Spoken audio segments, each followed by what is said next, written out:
రమేష్ తన భార్య రేష్మాతో కలిసి ఉండేవాడు. తను స్కూల్ బయట ఐస్ క్రీం బండి మీద ఐస్ క్రీం అమ్మేవాడు.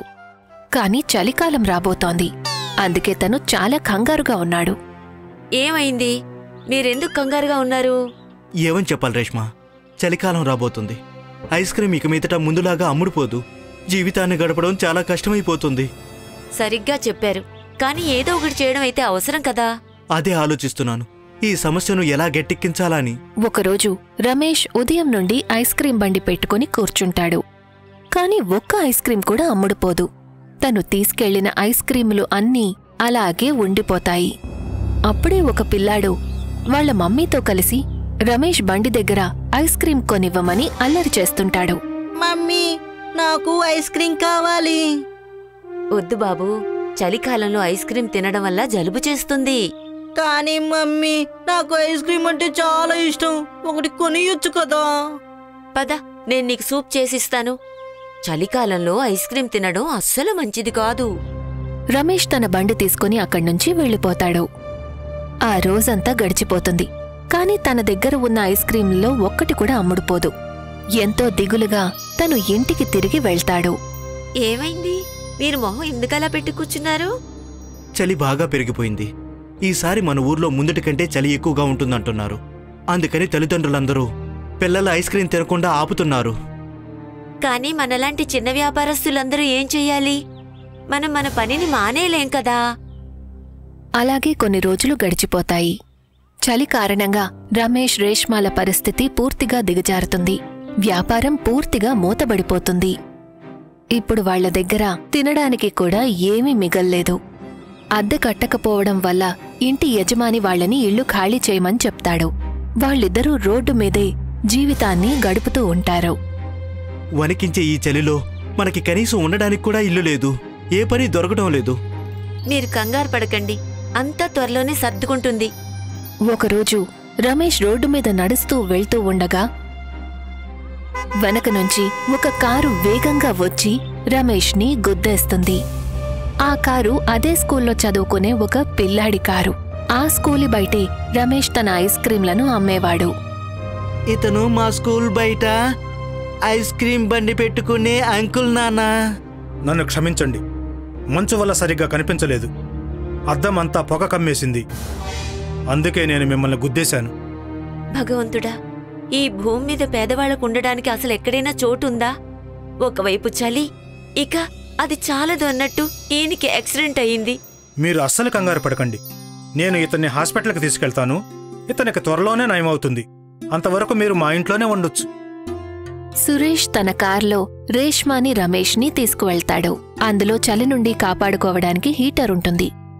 ఇదే మాయా, బయటంత చలిగా ఉంది, కాని ఇక్కడ ఇంత వేడిగా ఉందేంటి? చూడండి, బండిలో హీటర్ వేశాను. ఆ కారణంగా బయట టెంపరేచర్ వేరుగా ఉంటుంది, లోపల టెంపరేచర్ వేరుగా ఉంటుంది. అదంతా చూసి రేష్మ ఆశ్చర్యపోతుంది. అంతవరకు తను ఎప్పుడూ కూడా ఇటువంటి వాటిని చూడనే లేదు. సురేష్ హాస్పిటల్లో రమేష్కి వైద్యం చేయిస్తాడు. వాళ్లని తన ఇంటికి తీసుకువెళ్తాడు. మీకు పూర్తిగా నయం అయ్యేంతవరకు మీరు ఇక్కడే ఉండవచ్చు. మాకు మీ సహాయం అవసరం లేదు. మీరు మా కోసం ఇంత చేశారు, అంతే చాలు. మీ దగ్గర మాకివ్వడానికి ఏదైనా పనుంటే చెప్పండి చాలు. మీరు మా ఇంట్లో కేర్ టేకర్గా పనిచేయొచ్చు. ఇక రమేష్కు నయమైన తర్వాత అతను డ్రైవర్గా పనిచేయొచ్చు. మీకు చాలా ధన్యవాదాలు, మాకు పని ఇచ్చినందుకు. రమేష్ ఇంకా రేష్మ సురేష్ వాళ్ల ఇంట్లోనే ఉంటారు. రేష్మ ఇంటి పనులన్నీ చక్కగా చేస్తుంది. రేష్మ గిన్నెలు తోవడానికి కిచెన్లోకి వెళ్లినప్పుడు ట్యాప్లో నుంచి వేడినీళ్లు రావడం గమనిస్తుంది. ఇక్కడ గిన్నెలు తోవడానికి కూడా వేడినీళ్లు వస్తున్నాయి, కాని అక్కడ పేదవాడింట్లో కనీసం తాగడానికి కూడా నీళ్లు లేవు. రేష్మ త్వరగా అన్ని పనులు పూర్తి చేసుకుని సురేష్ కొడుకుని పడుకోబెడుతుంది. తను చూస్తుంది, అక్కడ ఉన్న దుప్పటి చాలా మెత్తగా ఉంటుంది. అంత మెత్తటి దుప్పటిని తనెప్పుడూ చూడలేదు. నేనింతవరకు ఇంత మెత్తటి దుప్పటిని ఎక్కడా చూడలేదు. మా పేదవాళ్లకి పడుకోవడానికి చాప దొరికినా కూడా అదే పెద్ద విషయం. రేష్మ రమేష్ దగ్గరికి వెళ్లి ఈ విషయాలన్నీ చెప్తుంది. గొప్పవాళ్ల ప్రపంచానికి మన ప్రపంచానికి చాలా తేడా ఉంది. మనం జీవితాంతం కష్టపడినా కూడా వీళ్ళలాగా ఎప్పటికీ జీవించలేం. ఇక్కడైతే అన్ని విధాల సౌకర్యాలు లభిస్తున్నాయి. చలి నుంచి తప్పించుకోవడానికి రకరకాల పద్ధతులున్నాయి. ఈ చలి అందరికీ ఒకేలా ఉండదు. మరుసటి రోజు సురేష్ రేష్మాని వేడివేడి టిఫిన్ తయారు చేయమని చెప్తాడు. ఇవాళ నేను ఇంట్లో వింటర్ పార్టీని ప్లాన్ చేశాను. నా స్నేహితులు కొంతమంది ఇంటికి వస్తారు, అందుకని. అంటే ఏంటండి? నాకు దీని గురించి అసలు ఏమీ తెలియదండి.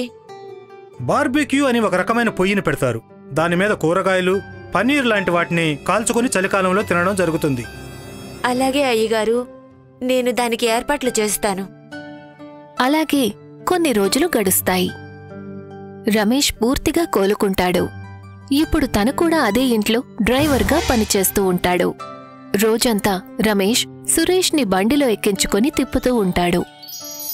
ఇక్కడ అందరి వాహనాలు కూడా వేడిగా ఉంటాయి సార్. పేదవాళ్ళ చలి గురించి మీకు అస్సలు తెలీదు. మాకు ఉన్నదానితోనే మేము చలిని తట్టుకోవాల్సి వస్తుంది సార్. అదేం లేదు, మాకు కూడా చలి తెలుస్తుంది రమేష్. ఈ స్థాయికి చేరుకోవడానికి నేను కూడా చాలా బూట్లు తుడిచాను. అందుకనే ఎదుటి వాళ్ళ కష్టాలను తగ్గించడానికి చాలా ప్రయత్నం చేస్తాను. నాకు అర్థమైంది సార్. అందరూ వాళ్ళ వాళ్ళ బాధ్యతలను నిర్వర్తించాలి. రమేష్ ఇంకా రేష్మ ఎంతో చక్కగా సురేష్ ఇంట్లో పనులు చేస్తారు. వాళ్ల సంపాదనలో కొంత భాగాన్ని పేదవాళ్లకు సాయం చేయడానికి ఉపయోగిస్తారు. కైలాష్పుర అనే ఒక గ్రామం ఉంది. కైలాష్పుర గ్రామంలో అన్నిటికంటే ప్రత్యేకమైన విషయం ఏంటంటే గ్రామంలో అందరూ ఐకమత్యంగా ఉంటారు. వేరే గ్రామాలకు చెందిన వాళ్లు కైలాష్పుర గ్రామం ఐకమత్యం గురించి చెప్పుకునేవారు. కానీ కొంతకాలంగా కైలాష్పుర గ్రామంలో వాళ్లు వర్షాలు పడక నీటి కొరత కారణంగా ఎంతో చింతిస్తూ ఉంటారు. ఈ నదిలో ఒక్క చుక్క నీరు కూడా లేదు. బావులు ఎండిపోయాయి, నదులు ఎండిపోయాయి. హ్యాండ్ పంపుతో ఎన్ని గంటలు కొట్టినా ఒక్క చుక్క నీరు కూడా రావడం లేదు. ఈ నదిని చూస్తుంటే నాకు దాహంగా ఉంది. అందుకే నేను చెప్తున్నాను, కొన్ని రోజులు మనం పట్నం వెళ్ళిపోదాం. కనీసం అక్కడ 2 పూట్ల భోజనమైనా దొరుకుతుంది కదా.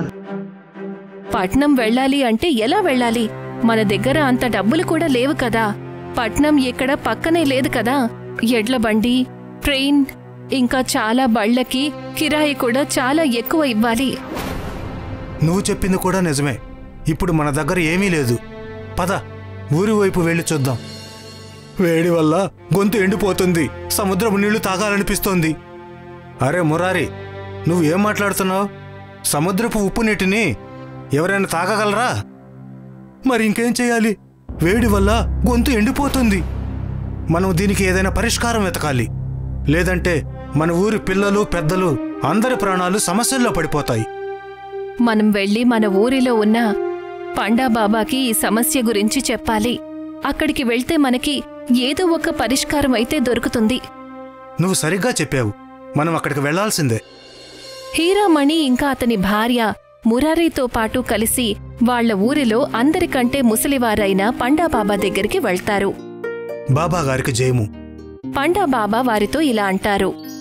చెప్పండి, మీరందరూ ఇక్కడికి ఏ పని మీద వచ్చారు? మామూలుగా ఎవరూ నా దగ్గరకు రారు కదా. అదేంటంటే మేం మీ దగ్గర ఒక విషయం తెలుసుకోవాలనుకుంటున్నాం. మా ఊళ్ళో నీళ్ల సమస్య ఎప్పుడు సరి అవుతుంది? నువ్వు ఇప్పుడొస్తున్నావా? అంతా అయిపోయిన తర్వాత. జరగాల్సిందంతా జరిగిపోయింది. మాకేమీ అర్థం కావడం లేదు. మీరేం చెప్పాలనుకుంటున్నారు? వివరంగా చెప్పండి. ఊరి వాళ్ళందరినీ ఒక చోటకు చేర్చండి. నాతో పాటు పదండి. బహుశా ఈ బాబాకి నీరు లేక పిచ్చి పెట్టినట్టుంది. పిచ్చి పిచ్చి మాటలు మాట్లాడుతున్నారు. పండాబాబా ఊరి వాళ్లందరినీ కూడా ఊర్లో ఉన్న అతి పురాతనమైన సూర్యదేవ మందిరం దగ్గరికి తీసుకువెళ్తారు. అక్కడికి వెళ్లిన తరువాత ఇలా అంటారు. అలా చూడండి, మీ ఊరి వారిలో ఎవరికీ తెలియదు సూర్యదేవుడి విగ్రహం ఏమైంది అని. బాబా అలా అన్న వెంటనే అందరూ విగ్రహం వైపు చూస్తారు. వాళ్లకి అక్కడ అసలు ఏ సూర్యదేవుడి విగ్రహమూ కనిపించలేదు. కాని అక్కడ ముందొక విగ్రహం ఉండేది. ఇదెలా సాధ్యం? నేను కిందట నెల ఇక్కడికి వచ్చాను. అప్పుడు విగ్రహం ఇక్కడనే ఉంది. నువ్వేమంటావు? అవును, మీరు సరిగ్గా చెప్పారు. అసలు ఇదంతా ఎలా జరిగిందో తెలియడం లేదు. విగ్రహం మందిరంలో లేకపోతే ఏమవుతుంది? బాబా, మీరు మాటలను తిప్పకుండా తిన్నగా వివరంగా చెప్పండి. విషయం ఏంటి? అప్పుడు బాబా అన్ని విషయాలు ఊరి వాళ్లకు చెప్తారు. మీ అందరికీ గుర్తుండే ఉంటుంది. నెల రోజుల క్రితం పట్నం నుంచి ఒక వ్యక్తి ఊరు చూడ్డానికి వచ్చాడు. అవును బాబా, నాకు చాలా బాగా గుర్తుంది. అతను మందిరంలోనే ఉన్నాడు. భలే, ఈ మందిరం చాలా పురాతనమైనదిలాగా ఉంది. ఒకవేళ ఈ మందిరంలోని విగ్రహాన్ని దొంగిలిస్తే అప్పుడు రాత్రికి రాత్రి నేను ధనవంతుడినైపోతాను. కానీ దీనికోసం నేను చాలా పెద్ద పన్నాగాన్నే పన్నాల్సి ఉంటుంది. పట్నం నుంచి వచ్చిన ఒక వ్యాపారి పట్నంలోని దొంగలకి డబ్బులు ఇస్తాడు. వాళ్ళకి మందిరంలోని విగ్రహాన్ని దొంగిలించమని చెప్తాడు. దొంగలు వచ్చి రాత్రికి రాత్రే మందిరం నుండి సూర్యభగవానుడి విగ్రహాన్ని ఎత్తుకెళ్తారు. గ్రామస్తులంతా సిగ్గుపడాలి. మీ కళ్ళ ముందే బహిరంగంగా దొంగతనం జరిగింది, కానీ మీరు తెలుసుకోలేకపోయారు. దీనికి మీరు సిగ్గుపడాలి. బాబా, నాకు ఇప్పటికీ అర్థం కావడం లేదు. అసలు విషయం ఏంటి? ఆ విగ్రహానికి వీడికి ఏంటి సంబంధం? సూర్యదేవుడి విగ్రహం ఊర్లో ఉన్నంత వరకు ఊరు ప్రశాంతంగా అందరూ సంతోషంగా జీవించేవారు. విగ్రహం దొంగిలించడం వల్లే ఇన్ని సమస్యలు మన ఊరికి వచ్చాయి. హీరామణి సరిగ్గా చెప్పాడు. ఆ విగ్రహం మళ్లీ తన చోటుకు చేరే వరకు ఈ సమస్యలు ఇలాగైనే ఉంటాయి. ఆ వ్యాపారి చేసిన మోసానికి అతనికి స్వయంగా శిక్ష పడుతుంది. హీరామణి, మురారి, మీరిద్దరూ పట్నానికి వెళ్లి విగ్రహం కోసం వెతకండి. దానిని మళ్లీ తీసుకొచ్చి ఇక్కడ స్థాపించండి. తప్పకుండా మేము అలానే చేస్తాం. మేము వెంటనే పట్టణానికి బయలుదేరుతాం. ఇలా చూడు, నువ్వు కాస్త భోజనం కట్టి మా ఇద్దరికి ఇవ్వు. మేము ఇవాళే పట్టణానికి బయలుదేరుతాం. బాబా చెప్పిన మాటలు విని మురారి ఇంకా హీరామణి పట్నానికి బయలుదేరడానికి సిద్ధపడతారు. సామాన్లన్నీ సర్దుకొని వాళ్లు పట్నానికి బయలుదేరతారు. పూర్తిగా 2 రోజుల తర్వాత వాళ్లు పట్నానికి చేరుకుంటారు. అప్పుడు హీరామణి ఇలా అంటాడు. ఇంత పెద్ద పట్నంలో మనం ఆ వ్యాపారిని ఎలా పట్టుకోగలం? నువ్వు మాత్రమే అతను చూశావు. నాకు కనీసం అతను ఎలా ఉంటాడో కూడా తెలియదు. రాక్షసుడు ఎప్పుడు చీకట్లో కూడా కనిపిస్తాడు. అలా చూడు, ఎన్నో అక్రమ వ్యాపారాలు చేసే దుకాణాలు అక్కడున్నాయి. అక్కడికి వెళ్దాం పద. మురారి ఇంకా హీరామణి వెంటనే ఆ చోటికి చేరుకుంటారు. అప్పుడు వాళ్ళని ఒక వ్యక్తి గేటు దగ్గరే ఆపేస్తాడు. లోపలికి ఎక్కడికి వెళ్తున్నారు? లోపలికి వెళ్ళడం కుదరదు. మేము ఇక్కడ వ్యాపారం చేసే ఒక అతని కోసం విలువైన బహుమతి తీసుకొచ్చాం. ముందు చెప్పాలి కదా, అయ్యగారి స్నేహితులమని. సరే వెళ్ళండి, తిన్నగా వెళ్ళండి, అక్కడికెక్కడికి వెళ్ళకండి. హీరామణి ఇంకా మురారి ఇద్దరూ కూడా తిన్నగా ఇంట్లోకి వెళ్తారు. అక్కడికి వెళ్లేసరికి ఇంటి లోపల ఒక చిన్న చెరువులాగా ఉంటుంది. దాని లోపల ఎన్నో విలువైన విగ్రహాలు ఉంటాయి. ఆ పట్నం వ్యాపారి ఫోన్లో ఎవరితోనో మాట్లాడుతూ ఉంటాడు. ఇద్దరూ కూడా సైలెంట్గా అతని మాటలు వింటూ ఉంటారు. సార్, ఇవాళ మీరు వస్తున్నారు కదా, నేను విగ్రహాలను దాచిపెట్టాను మా ఇంట్లోనే. ఎవరికి ఎటువంటి అనుమానము రాలేదు. మీరు సాయంత్రానికల్లా వచ్చేయండి. డబ్బుల బాక్స్ మాత్రం తప్పకుండా తీసుకురండి. ఆ వ్యక్తి మాటలు విన్న తర్వాత హీరామణి ఇంకా మురారి భయపడతారు. వాళ్ళ ఇంట్లో నుంచి బయటికి వెళ్లిపోతారు. మన దగ్గర ఎక్కువ సమయం లేదు. మనం ఏదో ఒక రకంగా పోలీసుల్ని ఇక్కడికి రప్పించాలి. నువ్వు సరిగ్గా చెప్పావు. ఈ మోసగాన్ని మనం కటకటాల వెనక్కి పంపించాలి. హీరామణి ఇంకా మురారి ఇద్దరూ వెంటనే పోలీసుల్ని పిలుస్తారు. వాళ్లకి అన్ని విషయాలు చెప్తారు. పోలీసులు ఆ పట్నం వ్యాపారిని అరెస్టు చేస్తారు. నన్ను వదిలేయండి, నేను ఏ తప్పు చేయలేదు, నన్ను వదిలేయండి. మీరిద్దరూ కలిసి చాలా మంచి పని చేశారు. మీ విగ్రహాన్ని తీసుకుని వెళ్ళండి. ఇక ఇతని గురించి అంటారా? మేము ఇతన్ని సరైన చోటికే పంపిస్తాం. హీరామణి ఇంకా మురారి ఇద్దరూ సూర్యభగవానుడి విగ్రహం తీసుకొని అక్కడ్నుంచి వాళ్ల ఊరికి చేరుకుంటారు. గ్రామస్తులందరూ వాళ్లని చూసి సంతోషిస్తారు. మీ ఇద్దరిని చూసి ఈ గ్రామం గర్విస్తుంది. తొందరగా ఈ విగ్రహాన్ని తన చోట స్థాపించండి. ఊరి వాళ్లందరూ కలిసి సూర్యదేవుడి విగ్రహాన్ని స్థాపిస్తారు. ఆ విగ్రహాన్ని తన స్థానంలో స్థాపించిన వెంటనే సూర్యదేవుడు ప్రత్యక్షమవుతాడు. ఆ తర్వాత ఇలా అంటారు. నేను మీ అందరి భక్తికి ప్రసన్నుడయ్యాను. అందుకని నేను ఒక నిర్ణయానికొచ్చాను. ఈ గ్రామంలో వర్షాలు పడతాయి. ఇక మీ ఊరి వాళ్ళందరికీ ఏ విషయంలోనూ ఏ సమస్య రాదు. ఆ మాట చెప్పి సూర్యభగవానుడు అక్కడ్నుంచి అదృశ్యమవుతాడు. ఆయన వెళ్లిన వెంటనే అక్కడ వర్షం మొదలవుతుంది. అక్కడ ఉన్న వేడి మొత్తం మాయమైపోతుంది. వర్షం ఎంత వేగంగా కురుస్తుంది అంటే ఊరి వాళ్లందరూ చాలా సంతోషిస్తారు.